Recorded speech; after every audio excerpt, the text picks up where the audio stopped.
السلام عليكم ورحمة الله وبركاته. أهلا بكم متابعينا في كل مكان. النهاردة هنعمل مع بعض ريفيو عن كتب الباهر الخاصة بمادة اللغة العربية ومادة كونكت وكمان كونكت بلس.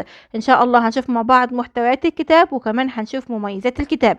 لكن قبل ما نبدأ ما تنسوش تعملوا لايك للفيديو. أول مرة تشوفوا القناة ما تنسوش الاشتراك في القناة وتفعيل زر الجرس على الكل علشان يصلكم أي فيديو جديد أنا بنزله. نبدأ مع بعض. زي ما شايفين معايا دي كده كتب الباهر اللي قدامكم. طبعا اهم ميزه في اي كتاب انا بشتريه لازم الكتاب يكون بتصريح وتحت اشراف من وزاره التربيه والتعليم.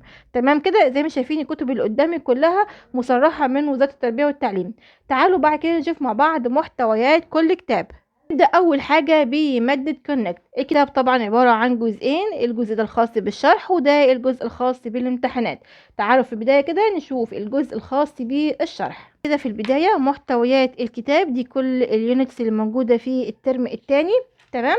بعدين هنا كده يونت 7 شايفين معايا دي طريقة عرضه للكلمات. الحقيقة الطريقة أكثر من رائعة. دايما بتعجبني طريقة عرض الكلمات بالطريقة دي، بتكون أكثر متعة للطفل. تمام. طيب بعدين معايا هنا برضو لسه مكمل في كلمات تانية. طبعا دي colors الألوان. بعدين كده الدرس دي طريقة عرضه للدرس نفسه زي ما شايفين معايا بالشكل ده. تمام. بعدين هنا الجزء الخاص بالجرامر. شايفين طبعا هو هنا كده شرح الجزئية دي بالتفصيل زي ما شايفين معايا بطريقة سهلة جدا وبسيطة. تمام. وهنا كمان مكمل بالشكل ده الجزء الخاص بيه برضو الجرامر مكمل. وبعدين هنا جايب كده الكلمات. تمام. وبيبدأ الطفل ان هو يتبع الكلمات دي وبعدين بيكتبها لوحده زي ما شايفين معايا. طبعا طريقة جميلة جدا. بعدين هنا كمان جايب كده اكتيفيتيز انشطة على الدرس ده. بس شايفين معايا جايب البيج دي وكمان عندنا ده الجزئية دي وكمان الجزئية دي كل الأسئلة اللي ممكن تكون موجودة على الدرس ده. بعدين طبعا الليسون 2 الدرس الثاني وطبعا هو ماشي طبعا بالتسلسل ده بنفس الطريقة. وطبعا كل بعد يونت هنا جايب كده ريفيو، جايب مراجعة على اليونت بالكامل. شايفين جايب ملخص كده لأهم الكلمات وبرده هنا جايب كده ايه أسئلة. تمام. خلاص عندنا كده خلص. وبعدين طبعا ايه باقي المنهج بالشكل ده. تمام كده. بعدين الميزة الجميلة ان هو جايب كده ملحق بيجي معاه. تعالوا نشوف كده مع بعض الملحق ده. بعدين هنا جايب الملحق ده الحقيقة اكثر من رائع ودايما بعتمد عليه مع طلابي. شايفين معايا هنا كل الجرامر هو طبعا مجمعهولك بالشكل ده. تمام. طيب ايه تاني؟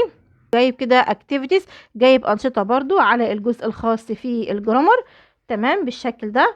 كل ده عندنا ايه؟ كل ده جرامر. الكتاب كله مليان بالجرامر والتدريبات عليه والكلمات كمان وبعدين جايب امتحانات. شايفين معايا الحقيقة الكتاب ده اكثر من رائع. يعني لو ابني او بنتي حل الكتاب ده والكتاب ده كده هو يكون اتقن تماما منهج كونكت. تعالوا معايا نشوف بعد كده كونكت بلس. كمان معايا كونكت بلس عبارة عن جزئين، ده كده عندنا كتاب الشرح وده الملحق. تمام. تعالوا كده معايا نشوف الكتاب برضو من جوه. طبعا برضو احنا هنلاقي الكتاب بنفس طريقة كتاب الاولاني اللي هو كتاب كونكت. بنفس الطريقة برضو هو بيعرض المحتويات. طبعا ده في الاول كده اليونتس اللي موجودة في الكتاب وعندنا الجزء الخاص بالقصة في الاخر خالص. تعالوا برضو كده سريعا نشوف مع بعض الكتاب من جوه. تمام. برضو هنا عندنا في البداية كده lesson 1 زي ما شايفين معايا دي كده أهم الكلمات وبرضو طريقته جميلة جدا في عرضه للكلمات كل كلمة طبعا والبيكتشر اللي بتكون خاصة بيها. هنا كمان ده الدرس برضو الحقيقة الطريقة برضو بتاعته أكثر من رائعة وشيقة بالنسبة لأولادنا. مكمل. بعدين هنا الجزء الخاص بالجرامر. شايفين معايا الجرامر هنا واضح وسهل كده وسلس كمان وبسيط. جايب أسئلة كمان عليه بالشكل ده. تمام.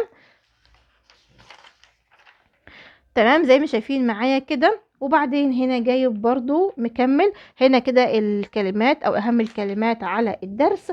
وطبعا برضو مش هطول معاكم وقت الفيديو. الحقيقة برضو كتاب الباهر من اروع الكتب في مادة اللغة الانجليزية. تمام كده. طيب بعدين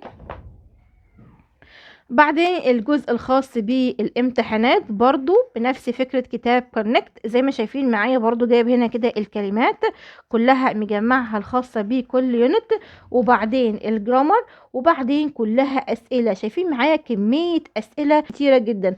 وكمان الميزة علشان منهج كونكت بلس بيكون صعب شوية علينا احنا كأمهات، فهو هنا بيجيب لنا برضو الإجابة علشان أقدر أتابع مع ابني ومع بنتي بكل سهولة. تمام.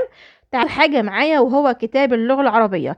كتير من حضراتكم بيسألني يقول لي ايه افضل كتاب في اللغة العربية. الحقيقة انا ليا اكتر من 4-5 سنين انا بشتغل من كتب الباهر، سواء في اللغة العربية او في الدراسات الاجتماعية وفي اللغة الانجليزية. هي كتاب جميل جدا ومميز جدا، ما اشتغلتش في اي كتاب خارجي تاني غير كتاب الباهر في اللغة العربية. بيعجبني فيه، شايفين معايا في البداية خالص بيجيب لك كده مراجعة على ما سبق دراسته، يعني اي جزئية انت في النحو اخدتها قبل كده هو هنا بيجيبها لك في البداية بشكل كده مفصل وشكل جميل. شايفين معايا؟ وبعدين بيجيب لك برضو كده مراجعة على ما سبق دراسته، برضو جايب لك كده هنا برضو مراجعة على النحو بالكامل اللي احنا درسناه قبل كده.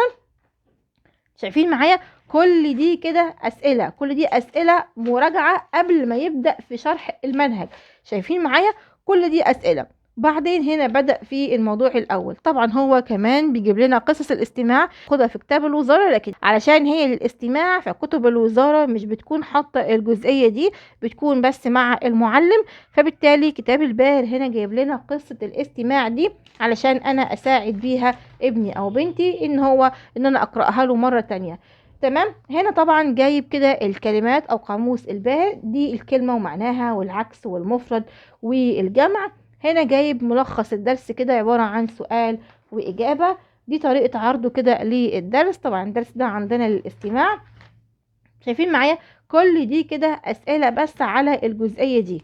تمام. وطبعا برضو الميزه الجميله في كتاب الباهر ان هو بيجيب اسئله من الاسئله اللي بتكون موجوده في كتاب المدرسه، هو كمان بيجيب الاسئله دي بيحطها هنا. تمام. طيب عندنا كمان هنا ده الدرس اللي بعده، طبعا ده قصه قصيره. شايفين معايا؟ الحقيقه برضو طريقه عرضه للدرس اكثر من رائعه، طريقه ممتازه جدا في العرض، وكمان الالوان جميله. هنا جايب كده شايفين الكلمة ومعناها، كل جزئية في الدرس بتكون مهمة هو بيجيبها هنا، الكلمة ومعناها ومضادها وجمعها ومفردها. وبرضو ملخص الدرس في سؤال وإجاب، ودي عندنا كده كل الأسئلة معايا، برضو دي كلها كده أسئلة على الدرس ده هنا خلاص. وبعدين هنا جايب مكمل، طبعا بيكون بنفس الطريقة برضو مكمل. الميزة برضو الجميلة ان هو برضو في النهاية جايب كده امتحانات، وبعدين في الاخر خالص جايب الجزء الخاص بالاجابات برضو علشان يساعد ولي الامر ان هو يصحح لابنه او بنته. تمام. زي ما شفتم معايا ده كده كان ريفيو سريع عن كتاب الباهر. اتمنى ليكم التوفيق والنجاح، ما تنسوش تعملوا لايك للفيديو. Thanks for watching. باي باي.